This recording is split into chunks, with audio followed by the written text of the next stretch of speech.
Good day mga sityo, welcome muli sa aking channel sa Antonio Adventure Attack and Survival.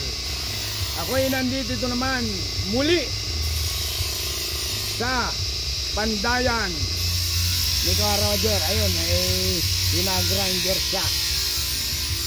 At meron na naman akong ipipicture na mga gulok, panlaplap, pangkayas, pang chap-chap at pang salaksak. Kaya tayo ay umatak na.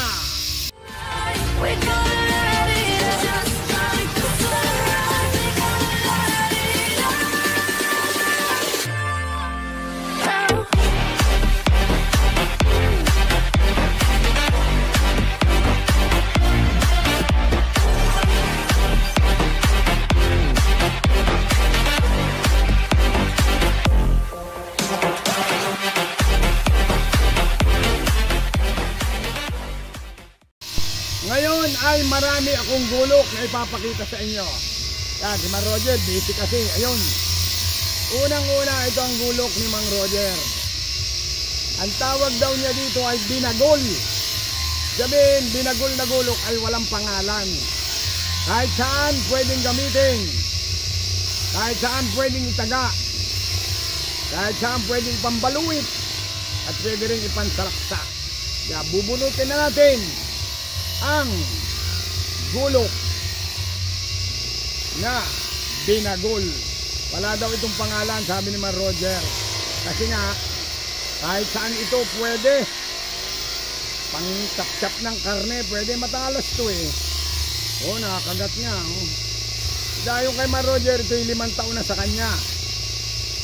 Yan. Pero, kung magpapagawa kayo ng itak na panlabra, ganito ang tawag. Kaya ang tawag ko dito ay gulok na pinalabra. Yan. Pwedeng pangkayas, pang chap-chap, pambaluit, pang salaksak, at pang halihaw. Ang gulok na pinalabra. Tuktok na natin at delikado.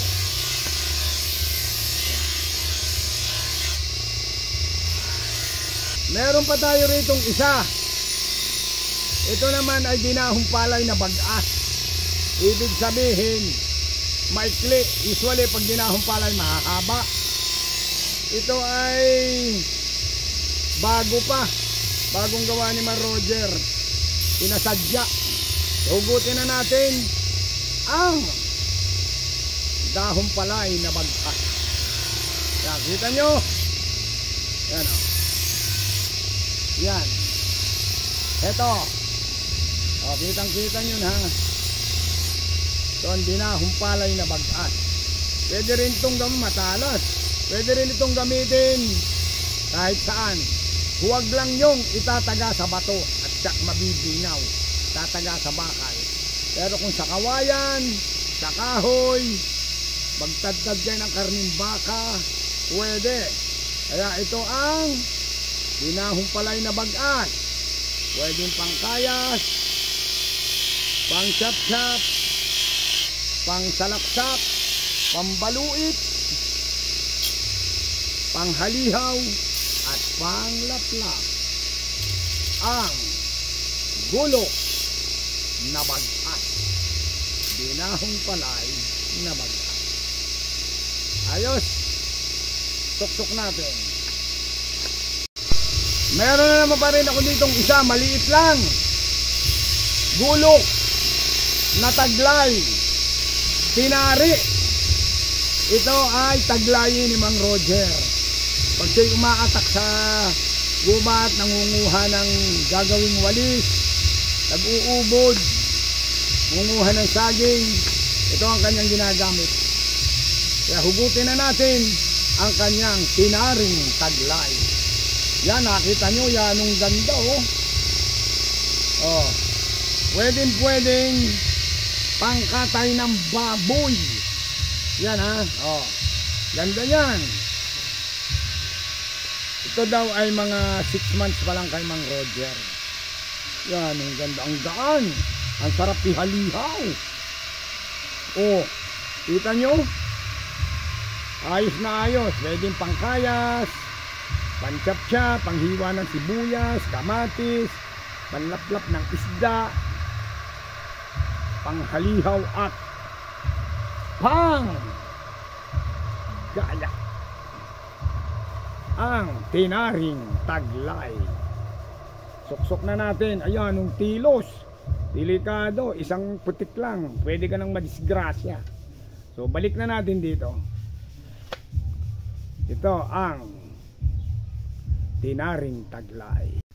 At meron pa tayo ditong bagong gawa. Dinahumpalay din na medyo semi-bagas din. Hugutin na natin kasi hindi pa ito tapos eh. O, ayan wala pang takip ang kaluban. Yan kita nyo. Yan ang ganda din. Ganda ng subo nito. Ito ay dinahumpalay na bagas din. Maikli. Mga taglayin lang to. Kung pupunta, wala ka namang masyadong gagawin sa gubat, ikay maglilibot lang, kailangan may dala ka nito. Just in case, makakuha ka ng nyug, makakita ka ng ubod. Yan, ito, pwede mo itong gamitin. Pang chap-chap, panggayat, panglaplap, panghalihaw, at pang salaksak. Ito ang dinahumpalay na semi-bagas. O, suksok na natin kita naman nyo yan o, yan. O, ito o, ayos. At meron din tayo ditong isang luma na gulok na gamit sa pantabas, panglaplap, pangkayas ng dahon ng nyog kung gagawa ka ng walis tingting. Ito ang tawag na gulok na halabas. Kita nyo yan? Yan kawit yan. Ito'y binalasbas lang ni Mang Roger. Pero yan ang gandang pantabas nito. Kabit na kabit. Kabit na kabit ito pag itinaga. Dahil kalawit nga. Yan.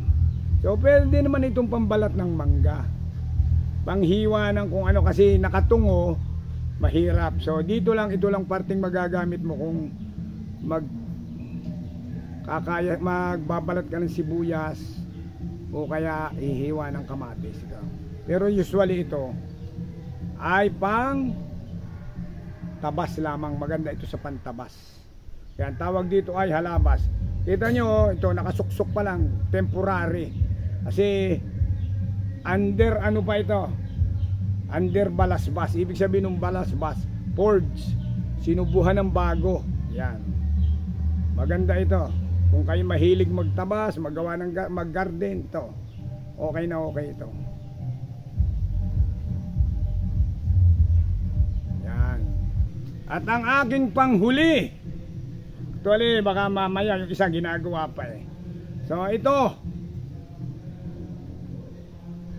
ang aking tinari, bagong gawa ni Mang Roger.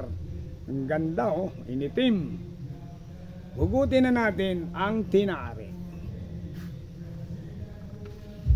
Yan, mahaba ito, 3 dangkal. So hindi pa ito nabibinyagan ang talim. Kaya susubukan natin itong igbahan, blade testing. So makita nyo ito ayan ang talas nito saka ang tulis. So pwede itong pangkayas, pantadtad, panghalihaw,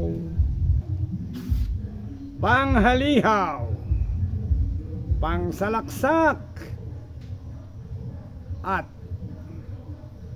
of course gamit nyo ito sa survival. Ang tinari na taglay. Taglayin din ito kahit mahaba. Mga sichon, sana nagustuhan nyo ang aking igbahan ng talim sa araw na ito.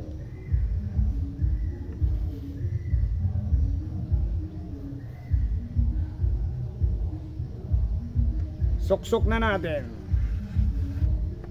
medyo maganit pa. Ayan, ayos. Ito pa ang isa, lumang luma na dinahumpalay nagulok. Taglay ito. Ito ay nabili ko 1997 pa. Ang puluhan nito ay sungay ng kalabaw.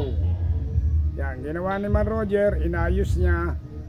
Ang unang nagbalasbas nito ay si Mang Romy, yung panday na kaibigan ko sa Pili. Namatay na yon, nasa ibang bayan. So namatay na siya, hindi na kami nagkita. Ngayon nakilala ko si Man Roger, ito, siya ang bumalasbas uli. Ginawa niya ng kaluban at binalasbas. Bali 1997, gunamit ng kapatid ko, si Bernie, namuntok ng banahaw. Hanggang sa naluma na, nasira ng balat na kalabaw na kaluban. Kaya ito, pinalitan na ng kahoy. Kita nyo ngayon, oh, ang ganda na. Ito, actually, dinahumbuho daw ito eh. Taglay ito, hanggang ngayon buhay pa rin. Ang talim. Ganda. Pwede itong panggayat, panghiwa ng sibuyas, pangkaliskis ng isda, pang chop-chop, pang salaksak, at panghalihaw. Yan. Ayos. Dinahumbuho daw ito.